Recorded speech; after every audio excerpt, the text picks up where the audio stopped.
My name is Margaret Ellison. I am 65 years old, a retired school teacher who once spent her life correcting grammar on chalkboards and drying the tears of children who were not my own. I thought I had patience for everything, yet nothing prepared me for the cruelty of that night. I want you to picture the scene with me, the chandeliers glowing above polished tables, the hum of violins in the background, the smell of roses heavy in the air. My daughter Claire, my only daughter, was radiant in her ivory dress, standing taller than I had ever seen her. And then she raised her glass. "My chosen family are those who make me happy," she declared. The applause erupted like thunder. Guests clapped and cheered as if those words were poetry, but to me they landed like stones, because I knew in the pause that followed, her eyes would search for mine. And they did. Claire turned, her face still painted with the perfect bridal smile, and she said clearly enough for 200 people to hear, "You can leave." The air vanished from my lungs. I felt every pair of eyes slide toward me like a tide, some curious, some pitiful, some just hungry for spectacle. My hands trembled, but I did not cry. Instead, I reached for the one thing I had carried with me, hidden in my small purse. A porcelain teacup with a thin crack along the rim. It belonged to my mother. It had survived wars, moves, and decades of dishwashers. I brought it not to drink from, but to hold, because it was the only thing that ever steadied me. I placed my hand on that teacup and stood.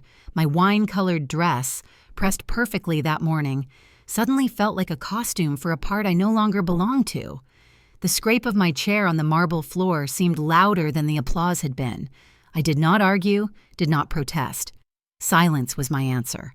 I felt the weight of years in my bones as I prepared to walk away, to let my absence become my dignity. In that instant, I remembered the nights spent working 2 jobs so Claire could attend her dream university. I remembered selling my wedding ring to cover her last semester's tuition. All those sacrifices rose up inside me, but I spoke none of them. My silence was the only power I had left. And then something unexpected happened. Thomas, the groom, the man I had barely exchanged polite words with, rose from his seat. His chair pushed back sharply against the wooden floor, breaking the tension like glass shattering. His face, handsome a moment before, was hardened now, his jaw tight, his eyes burning not with joy but with a cold anger. He did not look at me. He looked at Claire. The room gasped. You could hear the shift of bodies leaning forward. I stopped in my tracks, my fingers still resting on the cracked teacup in my purse. I had no idea why he stood, but I could feel the ground tilt beneath us all. Thomas reached for the microphone in front of him. His hand was steady. His voice, when it came, was steady too, though it carried the edge of steel. "Before your mother leaves," he said, each word echoing across the hall, "there is something everyone here needs to know." And in that frozen silence, with 200 guests holding their breath, the story of my life was about to be rewritten. The moment Thomas's voice echoed through the reception hall, my mind split open. While 200 people leaned forward to hear what he would say, I drifted backward into the hours before the ceremony, to the morning when hope still lived in me. That morning, I woke before dawn. At 65, my body wakes on its own, no alarm needed. I sat on the edge of my bed in my small apartment, the one-bedroom space where silence had been my most constant companion since my husband died.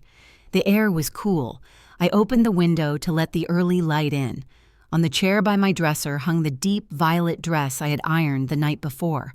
I had pressed each pleat carefully, running my hand over the fabric again and again until no wrinkle remained. It was not an expensive dress, but it was the best I had, and I wanted to look flawless. I told myself, as I picked it up, that this would be the day things changed between Claire and me. When she saw me, she would remember I was not just the woman who corrected her posture and packed her lunches. She would remember I was the mother who had sat by her hospital bed all night when her appendix nearly burst. The woman who had missed meals so she could have what she needed. Maybe, just maybe, today she would look at me and see me. I laid the dress flat on the bed, then reached for my perfume. A small bottle of lavender spray, the same scent I had worn for decades. It calms me, It reminds me of the fields near my grandmother's house where I spent summers as a child. 2 quick sprays on my wrists, one at the collarbone. I breathed it in and whispered to my reflection in the mirror, "Today will be different." On the table by the mirror sat an old photo album, the leather binding frayed, corners bent from years of opening. I had pulled it from the shelf the night before, meaning to look through it with Claire after the reception, perhaps to bridge the distance with memories. But as I brushed my hair into a neat bun, the album slid from the edge of the dresser and fell open on the floor. The photographs scattered like leaves. I knelt slowly, my knees stiff, and gathered them up. The first photo I picked up was of Claire at 6 years old, her hair in uneven braids, her gap-toothed smile bright. She wore a paper crown from her birthday party. I could still remember the way she had blown out the candles, wishing for a doll she never let out of her sight for years. I placed the photo back in the album, but more spilled from beneath it. Another showed Claire wrapped in a blanket, her fevered face resting against my chest. That night, I soaked clothes in cool water and pressed them to her forehead until dawn. The doctors had said it was just the flu, but I had stayed awake anyway, counting each breath, listening for any sign of struggle. As I gathered the photos, my eyes blurred. It was one of her first days at university. She stood proud on the steps of the dormitory, suitcase in hand. She had hugged me quickly, glancing around to make sure no one was watching. I had felt the shift then, the slow turning of her away from me, and still, I sold my ring to pay for her textbooks. The photographs formed a silent chorus on the floor. They told the story of sacrifice, of sleepless nights, of small joys I had cherished, but she had long forgotten. I placed them back into the album, smoothed the cover, and set it carefully into my purse. Perhaps she would see them later. Perhaps we could look together. I stood and reached for my small handbag. Inside, wrapped in a soft handkerchief, was the cracked porcelain teacup, my mother's cup. I had carried it with me to every significant event of my adult life. It was not practical. I could not drink from it safely anymore, but its presence grounded me. The crack along its rim was a reminder that even broken things can still hold meaning. I slipped it into the bag as I always did, like armor against the world. By noon, I was ready. My taxi arrived promptly, its horn startling me back from my memories. I took one last look around my apartment.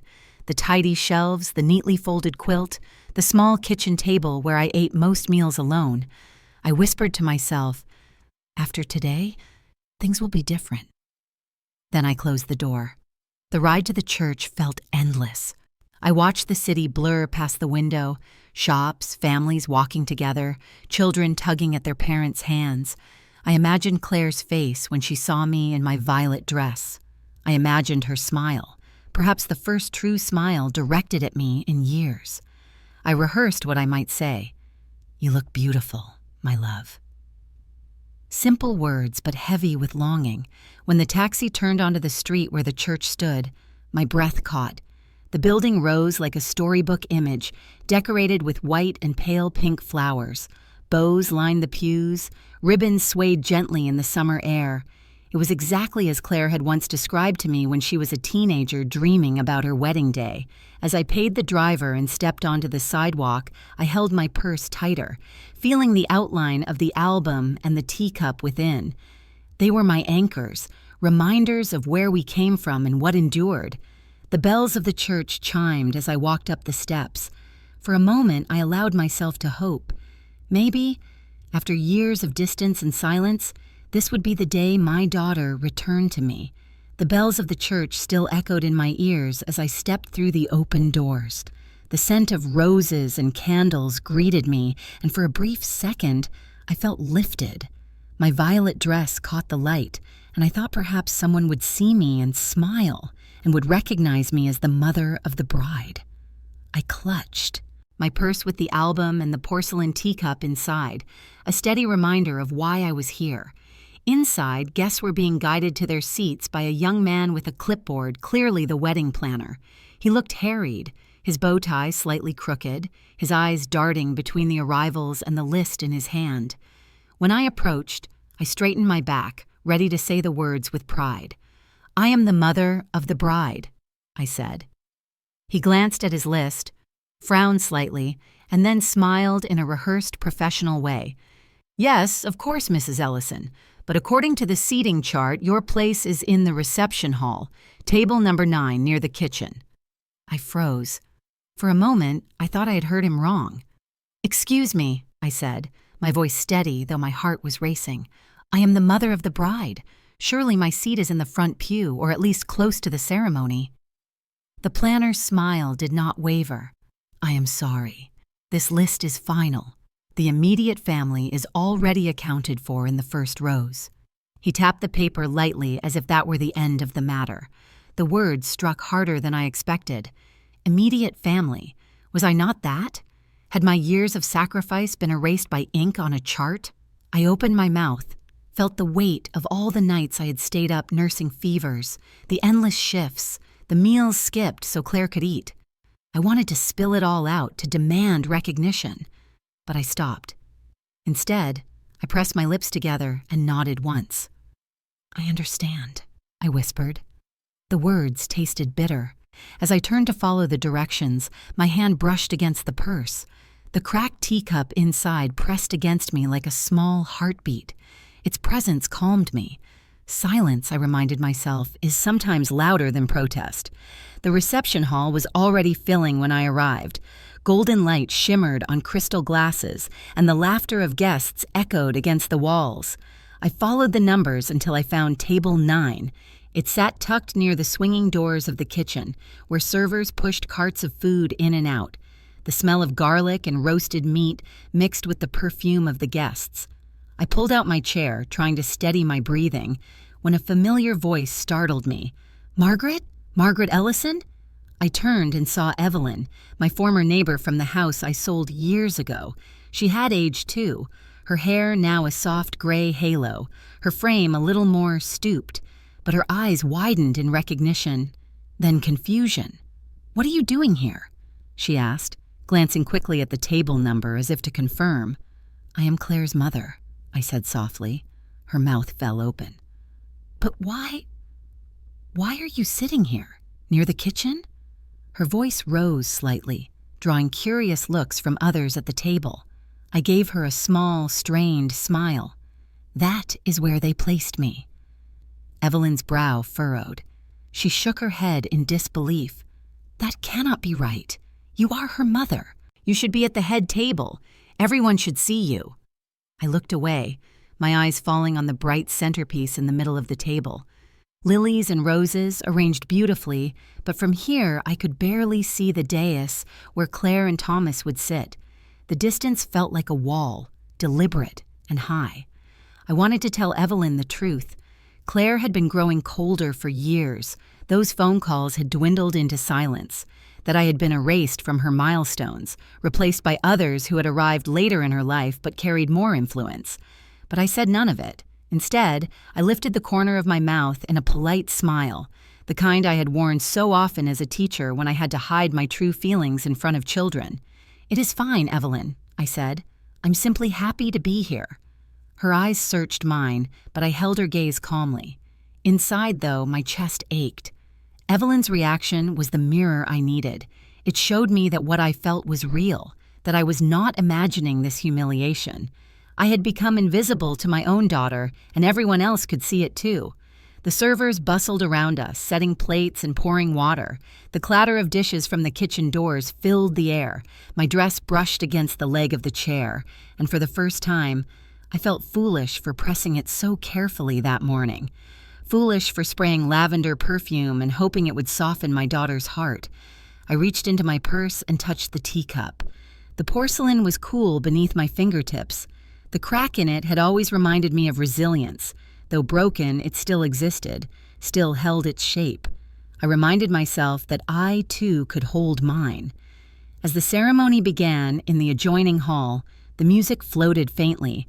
I could just glimpse Claire at the altar, her white dress glowing in the candlelight. She looked radiant, and my heart swelled with love despite everything. I whispered under my breath, "You are beautiful, my love." But she could not hear me from where I sat. The vows, the rings, the applause, they all reached me as distant echoes. From table 9, it was as if I were watching someone else's life, not my own child's. Each cheer, each laugh felt like a reminder of where I had been placed, at the edge, near the noise of clattering pans and swinging doors. Evelyn touched my hand gently.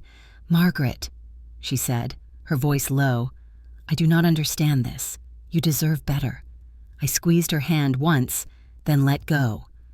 "Some things," I replied quietly, "do not need to be explained." That was the truth I carried into the rest of the evening. Silence, I decided, would be my answer. The ceremony began with music so soft it was almost fragile. From table 9, I could just see the aisle through the open doors of the church hall. The sunlight streamed in, falling across the polished floor like ribbons of white. And then she appeared. Claire, my daughter, walked down the aisle on her father-in-law's arm, the white dress catching every flicker of light. She looked like she was walking inside a beam of heaven itself. Guests rose to their feet, heads turning, faces glowing with admiration. For a moment I forgot where I sat. My heart swelled the way it had when she was born, when the nurse placed her in my arms for the first time. I whispered, barely audible even to myself, "You are beautiful, my love." But she could not hear me. The distance between us was not measured in steps. It was measured in years of silence, of unanswered calls, of the slow retreat she had made from me. As she passed by, her eyes fixed forward, not once shifting to find me. Still, my chest ached with a mother's pride. The priest's voice filled the hall, welcoming everyone, thanking them for coming to celebrate the union of Claire and Thomas. He spoke of family, of loyalty, of love. Each word pressed into me like a reminder of what I had lost. My seat by the kitchen doors creaked when I shifted. No one noticed. As the vows began, I could see Claire's lips move, promising devotion and honesty. Her voice was steady, clear, carrying through the hall. I remembered nights when she was younger, trembling with fever, her small body curled against me as I pressed a cool cloth to her forehead. I had prayed silently for her health, begging the darkness to leave her untouched. Now here she was, radiant and strong, and I sat in the shadows. Thomas repeated his vows, his voice deep and unwavering. The guests smiled, some wiping tears. Cameras clicked, capturing the moment forever. Not one lens turned my way. When the priest asked who gave their blessing, Thomas's parents rose proudly, placing their hands together over the couple. The applause followed quickly, warm and loud. My own hands remained folded in my lap. No one looked for me. No one asked. The ceremony ended with a kiss, and cheers shook the room. I rose slightly, clapping softly, though my sound was swallowed by the chorus around me. My heart whispered, "I am here too. I am part of this story." But no one acknowledged it. At the reception, speeches began. The best man shared stories of Thomas's kindness, his loyalty. The maid of honor spoke about Claire's laughter, her brilliance, the way she brought people together. Guests laughed, clapped, and lifted their glasses. I waited, breath caught in my chest, certain that at some point Claire would mention me. She had to. And then Claire stood, elegant, cheeks glowing with champagne and joy. She raised her glass and began. "I want to thank everyone here who has been part of my journey," she said, voice carrying clearly. She listed friends, colleagues, mentors.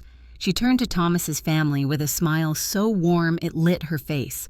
She thanked them for welcoming her, for supporting her. I held my breath. This was the moment. Any second she would look toward me. She would remember. But the words never came. She continued, "It is true what they say, family is not just blood. Family is the people who choose you, who stand by you, who lift you up." The guests cheered. Glasses clinked. My heart sank deeper with every word. Inside my mind, I tried to soothe myself. Perhaps she forgot in excitement. Perhaps she will speak to me privately later. Perhaps she just low Quen. Perhaps later tonight she will look for me, and it will be different. I repeated those thoughts like prayers. It will be different. It must be different. But as the cheers faded and the next course of dinner arrived, no one turned to me. No one said my name. My chair remained tucked against the wall, a place for a guest, not for a mother. The truth pressed hard against my ribs. I was invisible at my own daughter's wedding. The reception hall glowed with golden light, chandeliers dripping crystal above the round tables. Laughter rose like music from the head of the room where Claire and Thomas sat, their smiles illuminated by candles and camera flashes.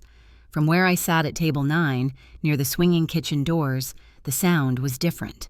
Plates clattered, silver trays slammed against counters, waiters rushed in and out with shouted orders. The sharp noise of the kitchen clashed with the elegant laughter in the distance, and from my seat, the chaos drowned the joy. I tried to focus on the centerpiece before me, lilies and roses arranged carefully in a crystal vase. Their fragrance was heavy, almost overwhelming, but even their beauty could not distract me from the truth. I was seated in the shadows, near strangers who shifted uncomfortably in their chairs, unsure how to make conversation. Beside me, Evelyn leaned closer. Her face was lined with disbelief, her voice low but insistent. "Margaret, why are you here at this table? This makes no sense. You are her mother." I forced a small smile, my lips trembling as if they could barely hold the shape. "It is fine, Evelyn," I whispered. My eyes burned, but I kept them lowered to my lap, my fingers stroking the edge of my purse where the porcelain teacup rested. The crack along its rim pressed like a secret against my palm. Evelyn studied me, her brow furrowed, but I did not meet her gaze. If I looked up, she would see the tears that threatened to fall. Silence, I reminded myself. Silence is stronger than complaint. The waiters delivered the first course. By the time the plates reached our table, the food was already cooling. I cut into the chicken, but the flavor was dull, the warmth gone. Around me, the other guests forced polite smiles, chewing quietly, glancing now and then toward the head table where the real celebration sparkled. I followed their eyes. There she was, Claire, my daughter, radiant in her dress, her laughter ringing out as she leaned toward Thomas's mother. She wrapped her arms around that woman tightly, her head resting on her shoulder as if it had always belonged there. My throat tightened. I could not remember the last time Claire had embraced me like that. I lifted my glass of wine, hoping the bitter taste would calm the storm inside me, but instead it seemed to magnify it. Each sip reminded me that I was swallowing disappointment, washing it down so it would not choke me in public. "Margaret," Evelyn said again softly, her hand brushing mine, "you should be up there with her." I nodded once, unable to speak. Words would betray me. My eyes filled, the room blurring until all I could see was the glow of candles at the main table. Claire's face tilted back in laughter, her joy framed by people who were not me. The music shifted to something livelier, violins giving way to soft jazz. Guests near the front clinked glasses, shouting for the couple to kiss again. They did, and applause thundered. Here at table 9, the sound was muffled, drowned by the slam of a kitchen door as another tray rolled past. Slowly, I set my fork down. My hands rested in my lap, fingers still curled around the teacup in my purse. I let myself sink into the chair, watching without moving. The sensation came over me like a heavy fog. I was surrounded by 200 people, yet I had never felt more alone. It is a strange thing to sit in the middle of a crowd and feel invisible. The voices swelled around me, the music lifted, the glasses sparkled, and yet all of it seemed to pass through me as though I were not there at all. I felt like a ghost, present but unseen, drifting among the living. I told myself quietly, maybe she just forgot. Maybe later she will come. Maybe she will look for me. The words repeated in my head like a lullaby to soothe a restless child, but with every passing minute, the hope thinned.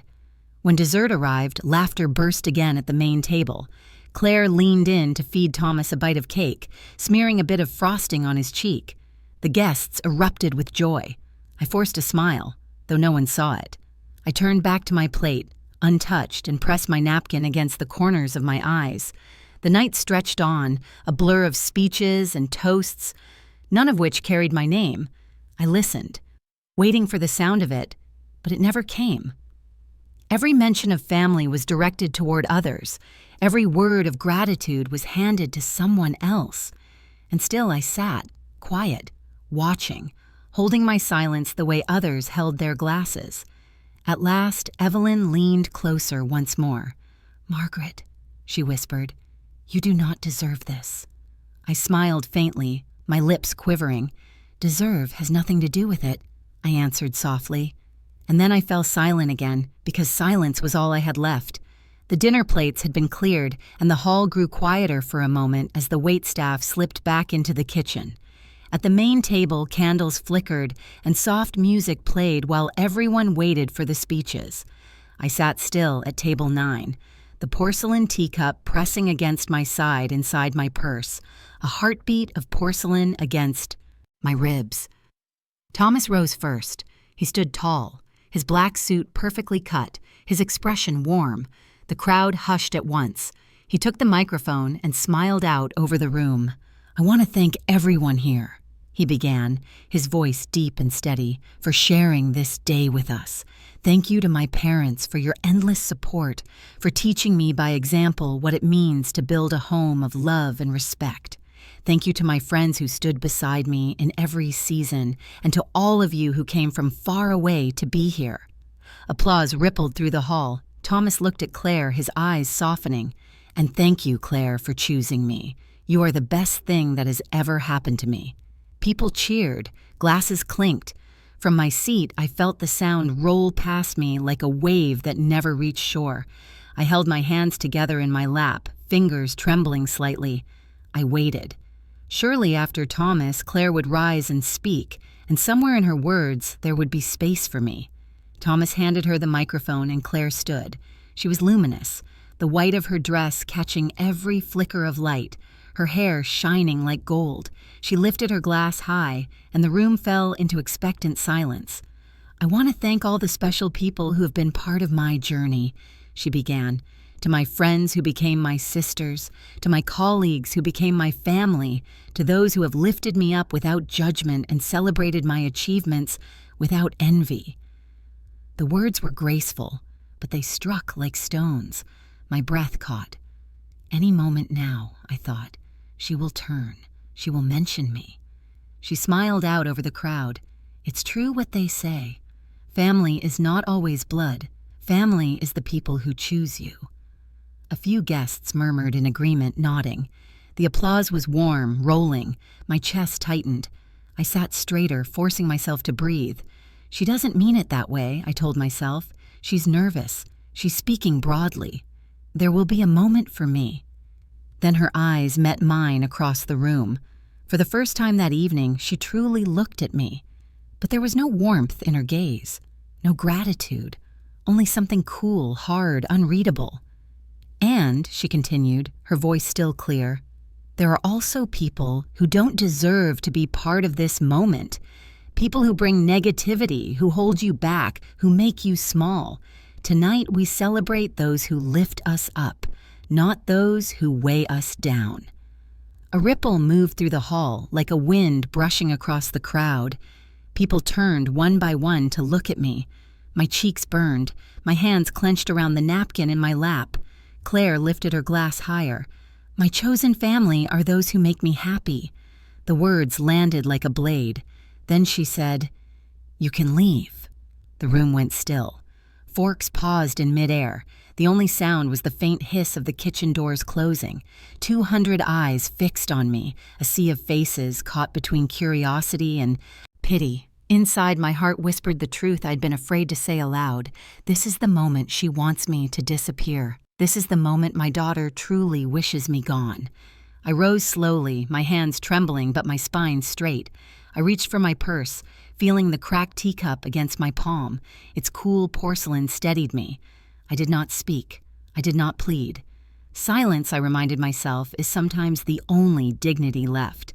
As I pushed back my chair, the sound echoed across the hall like a gavel. My violet dress rustled softly, and I felt every eye following me as I began to move. My feet were heavy, but each step was deliberate. Claire lowered her glass, still looking at me. Around her, guests shifted uncomfortably. A few whispered. One woman reached for her phone, perhaps to record. I thought of the nights holding Claire against my chest, her fever soaking my blouse. I thought of the birthdays, the scraped knees, the university bills, all the invisible work that had built the foundation she now stood on. I had been the ground beneath her feet, and now she was sweeping it away. My breath caught again. Stay calm, I told myself. You will not break here. You will not give them the spectacle they expect. I turned slightly, ready to walk, when movement at the head table stopped me. Thomas was on his feet. I had just risen from my chair, the cracked porcelain teacup steady in my purse, when Thomas's voice cut through the silence. "Before her mother leaves," he said, his words sharp as glass, "there is something everyone here deserves to know." The entire hall froze. Claire's hand shot out to tug his sleeve, but Thomas shook her off gently, his eyes fixed on me. Then he turned to face the guests, his jaw tight. "When Claire and I first began dating," he began, "she told me her mother was bitter, that she criticized everything, that she was controlling, that she had never supported her. She said her mother was toxic, someone better left at a distance." A low murmur moved through the crowd. Claire's face went pale. She whispered, "Thomas, stop," but her voice cracked. I stood motionless, one hand on the back of my chair.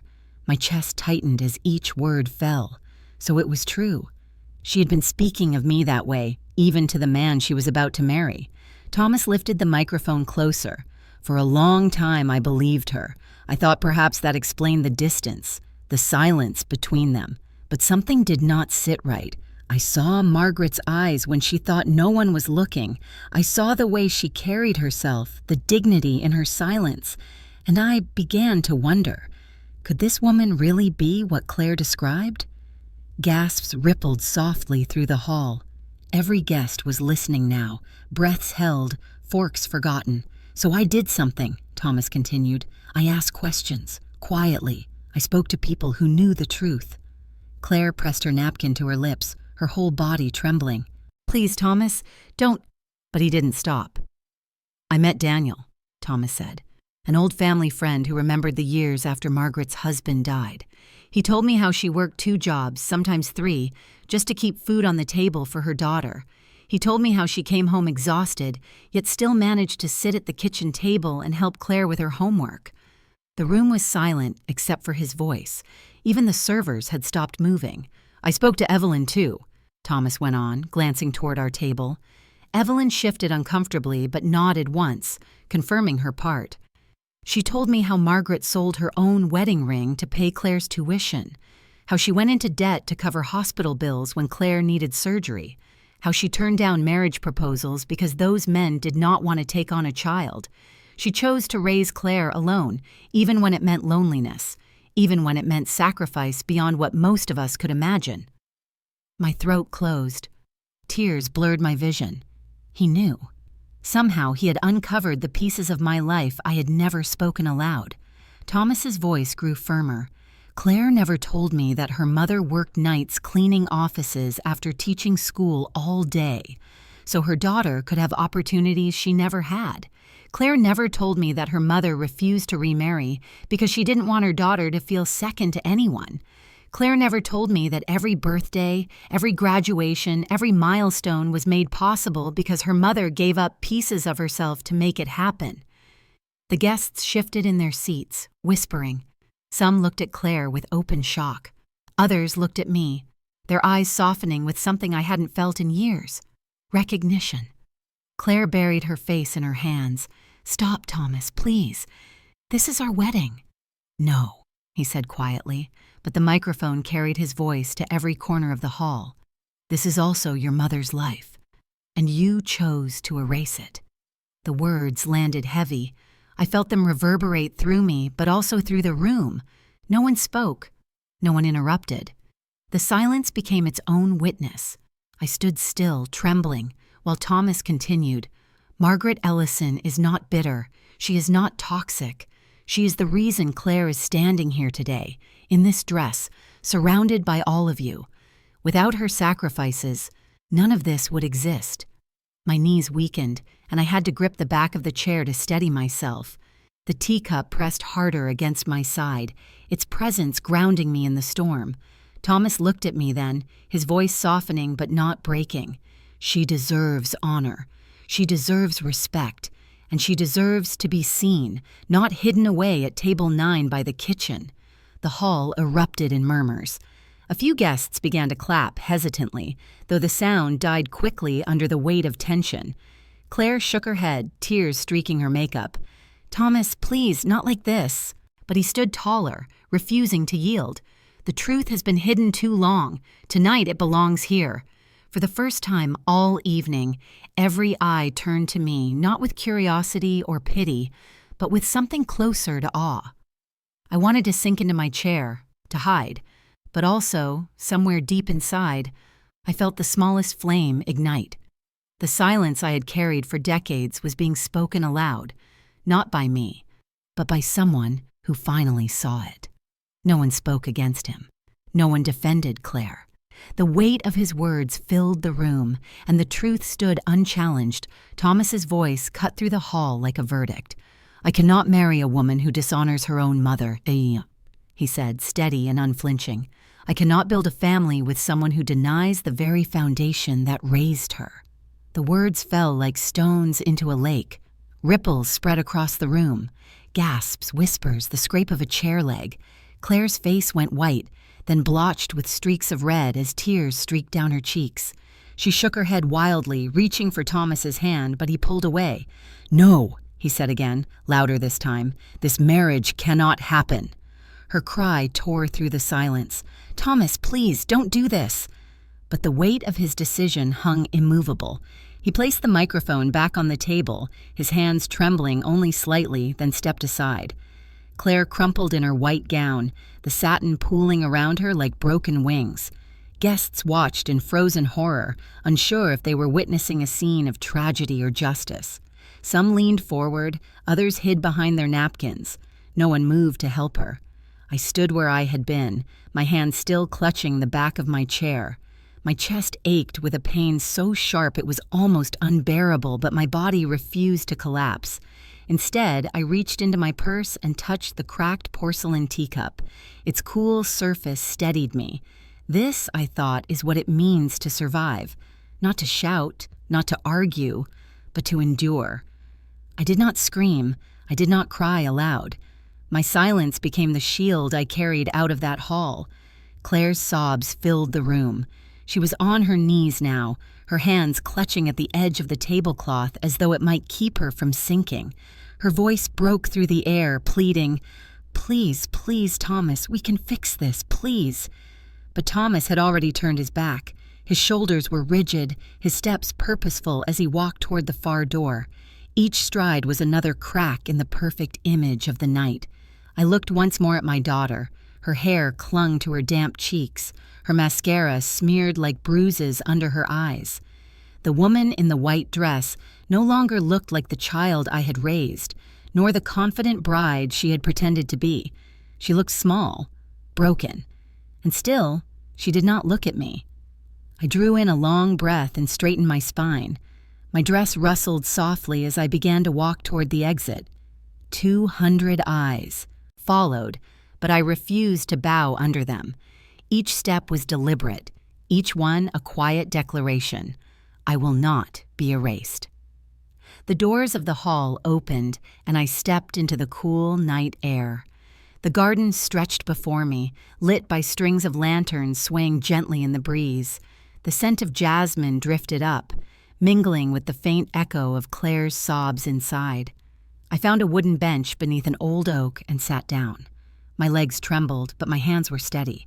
I pulled the teacup from my purse and held it in both palms.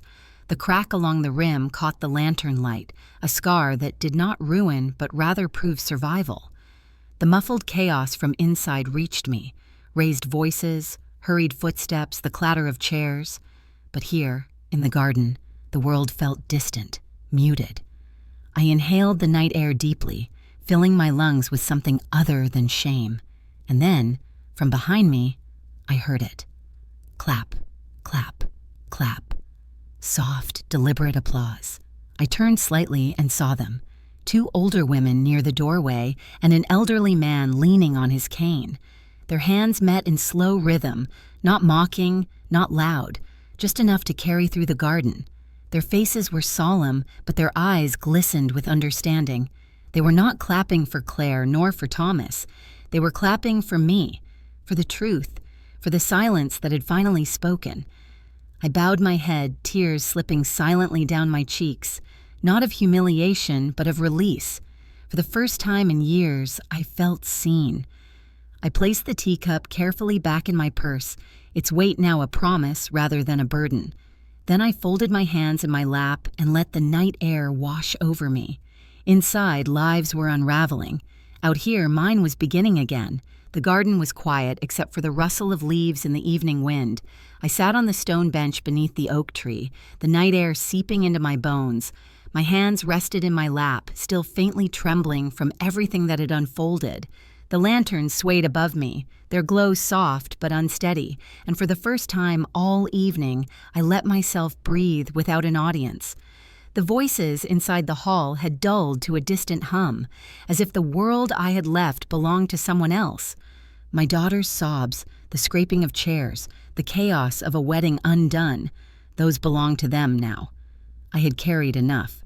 I pulled the porcelain teacup from my purse and turned it slowly in my hands. The crack in its rim gleamed faintly in the lantern light. I thought of how fragile it was, how easily it could break entirely, and yet, despite years of wear, it still held together. Maybe that was me too. The wind grew colder, tugging at the hem of my violet dress. I wrapped my arms around myself, shivering slightly. Then, suddenly, my phone buzzed in my purse. The vibration startled me in the silence. I fumbled for it, lifting it to see Daniel's name glowing across the screen. My breath caught. My son. My boy who had left years ago, whose calls had grown fewer and farther between. For a heartbeat, I hesitated. Then I answered. "Mom?" His voice was low, urgent. "Are you all right? I heard someone called me from the wedding." Hearing his voice cracked something in me. I pressed the phone close. "Daniel," I whispered, my throat tight. "I'm here. I'm outside." "Outside?" He sounded alarmed. Did Claire really—" He trailed off, unable to say the words. I closed my eyes. "Yes," I said simply. There was no need for details. He understood. Silence stretched between us, filled only by the sound of his breath through the line. Then, firmly, he said, "I'm coming over tonight. You shouldn't be alone." Tears welled in my eyes. "You don't have to—" "Yes, I do," he cut me off. "You've been there for us all our lives. It's my turn. I'll stay with you for as long as you need." I clutched the phone, my heart swelling and breaking all at once. "Thank you," I whispered. My voice cracked, but I did not hide it. After the call ended, I sat still, staring at the lantern light on the path. For years, I had told myself I had to carry everything alone, but perhaps I wasn't entirely alone after all. The garden door creaked softly behind me. I turned my head to see Evelyn stepping out, her figure outlined by the glow from the hall. She carried her shawl draped over one arm. Without a word, she walked toward me, her steps slow, steady, purposeful. When she reached me, she placed the shawl gently around my shoulders.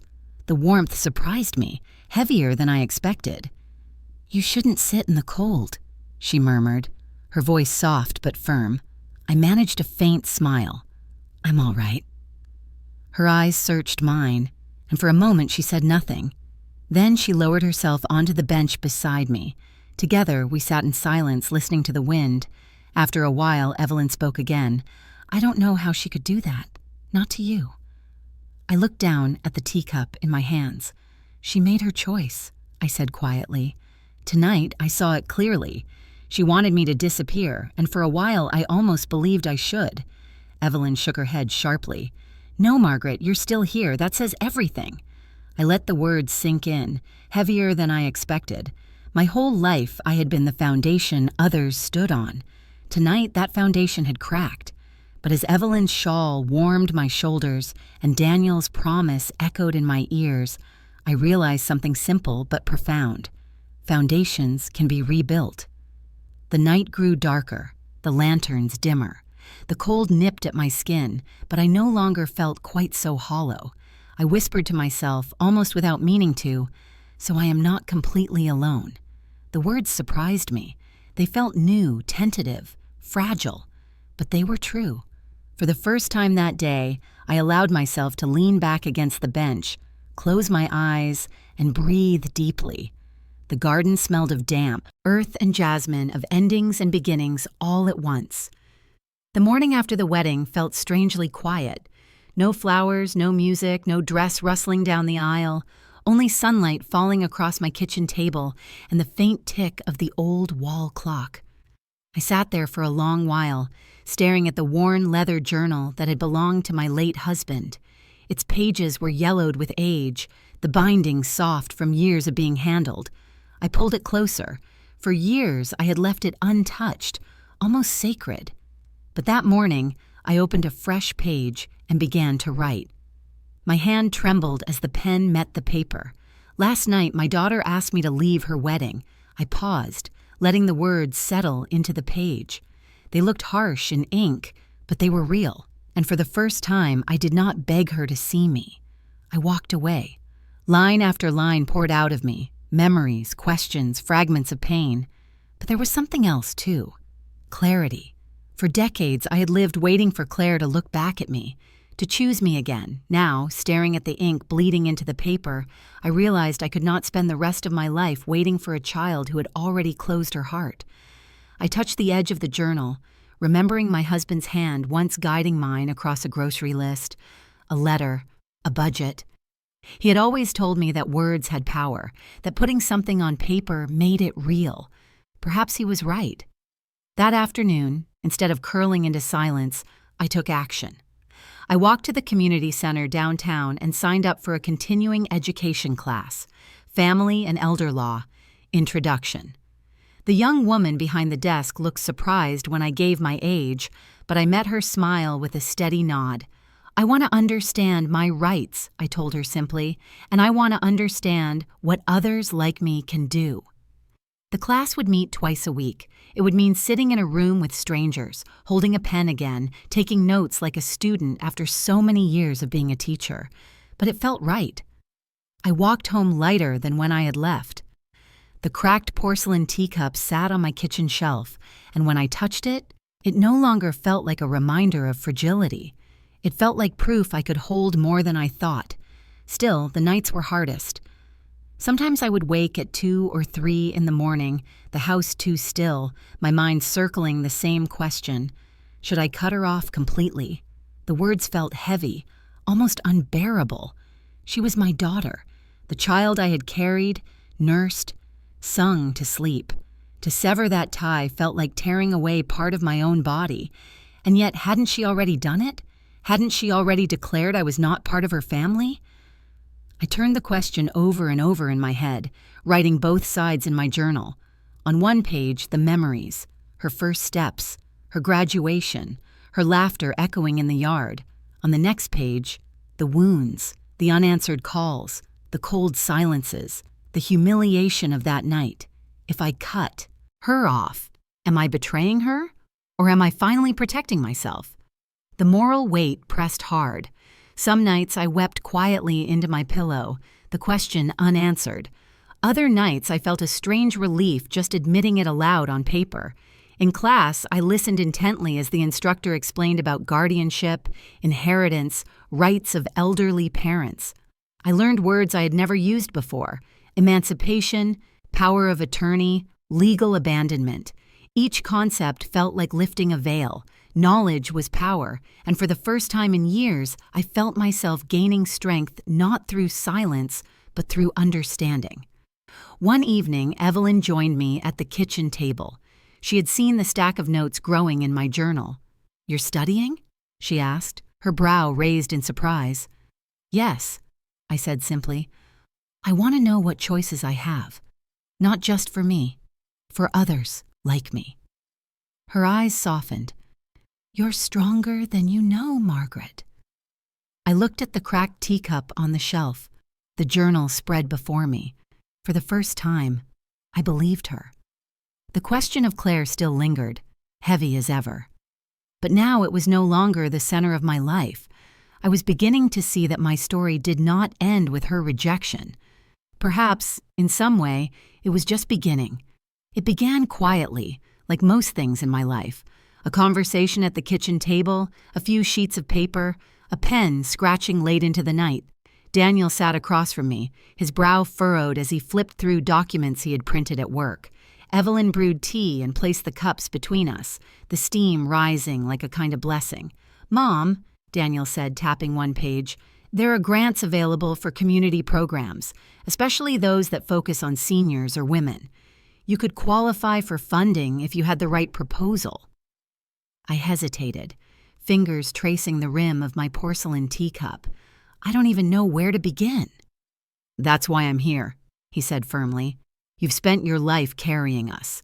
Let me carry part of this with you." Before I could answer, the doorbell rang. Evelyn went to open it, and to my surprise, Thomas stepped inside. He looked different than he had at the wedding, tired perhaps, but resolved. He held a folder in his hands. "Mrs. Ellison," he said, his voice respectful. "I know this might be unexpected, but I wanted to speak with you." I gestured for him to sit. Daniel tensed, protective, but I placed a calming hand on his arm. Thomas opened the folder and slid a set of sketches across the table. "I've been thinking since that night, about you, about what it means for women like you, women who gave everything only to be left invisible.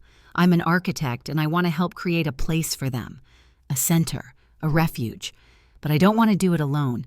I want to do it with you." My breath caught as I looked at the sketches.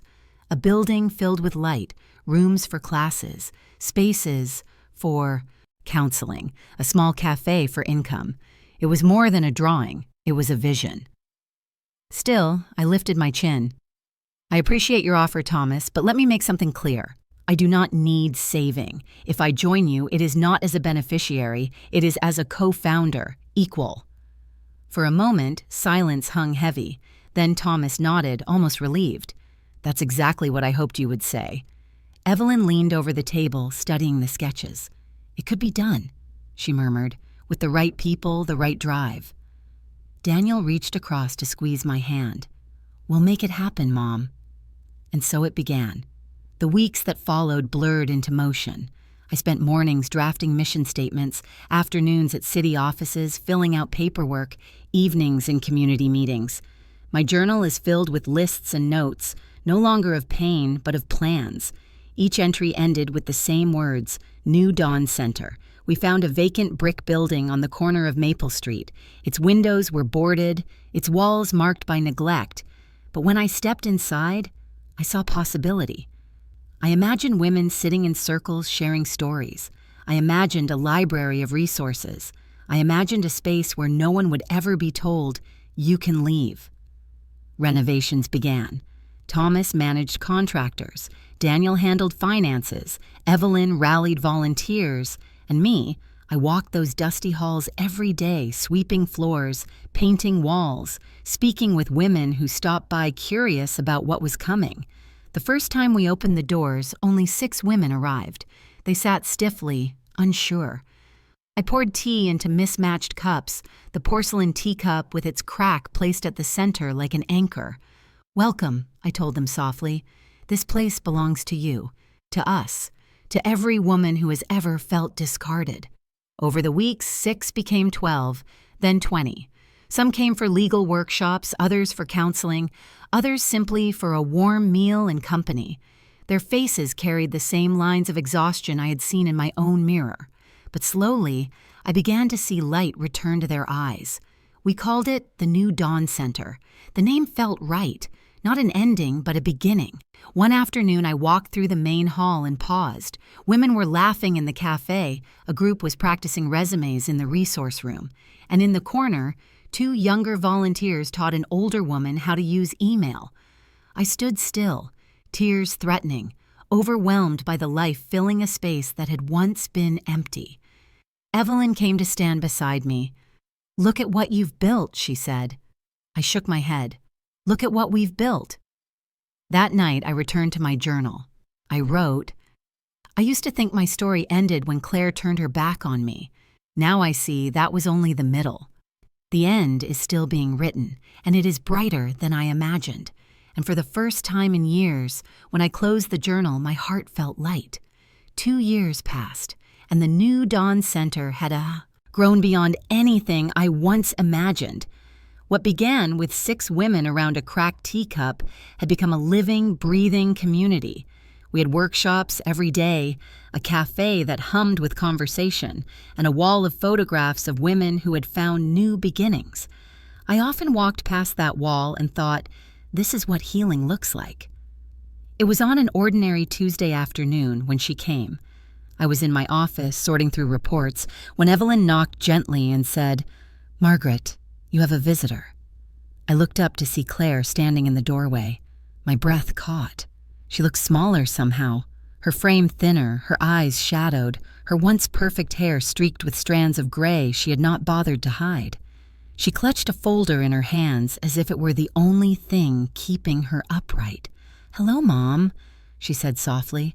Her voice carried none of the sharpness I remembered from that night. I set down my pen but did not rise. Claire. The name felt foreign on my tongue, both familiar and distant. She stepped into the office, her shoes barely making a sound on the wooden floor.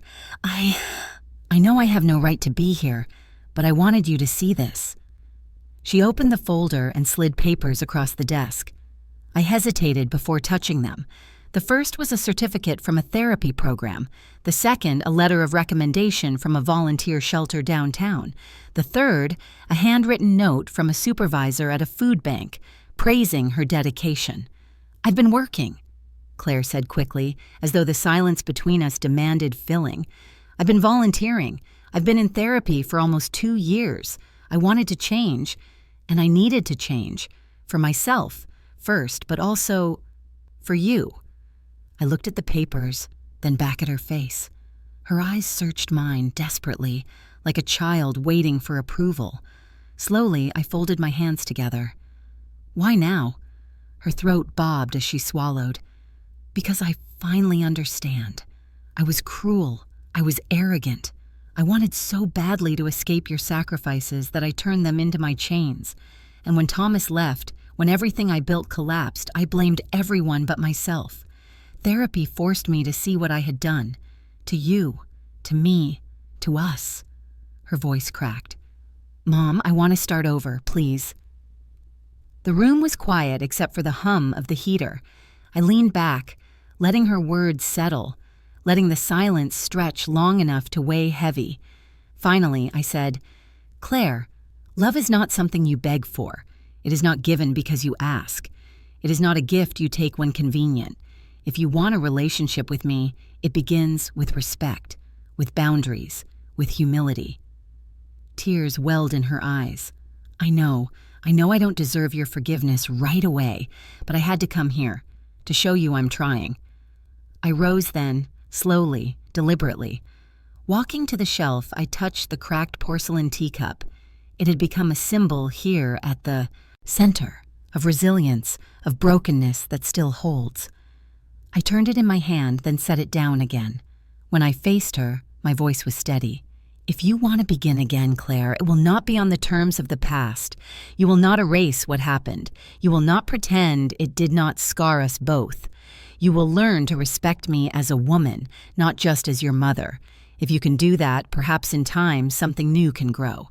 Her lips trembled, but she nodded. "I'll do whatever it takes."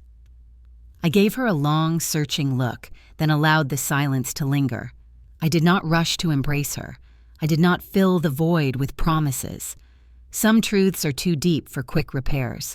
I let the silence stand between us like a mirror, forcing us both to look at what we had been and what we might still become.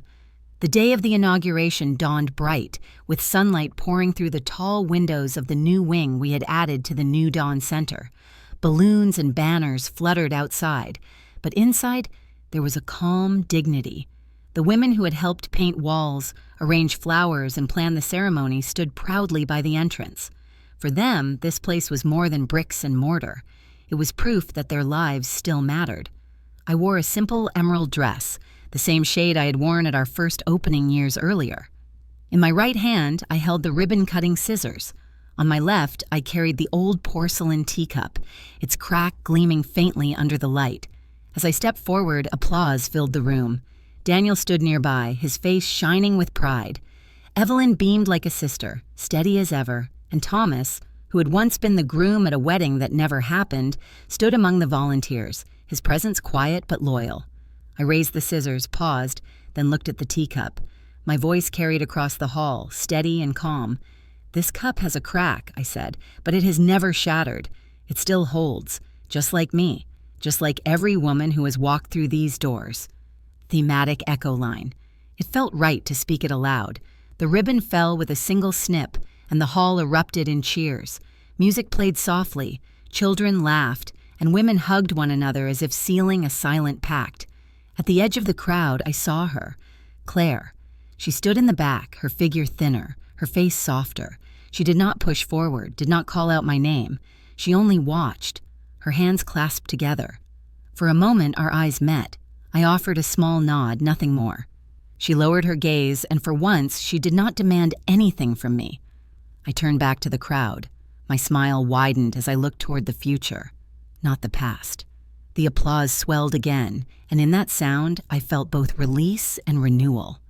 Later, as the event quieted, I returned the porcelain teacup to its shelf in my office. My fingers lingered on the crack one last time, then I set it down with care. The world outside was still imperfect. Families would still fracture. Love would still sometimes turn into silence. But here, in this place, women would discover that even broken things could be made whole again. And so could we. If you have ever felt abandoned by your own family, if you have ever been told you do not belong, what would you do? Would you walk away or would you begin again? Share your thoughts with me.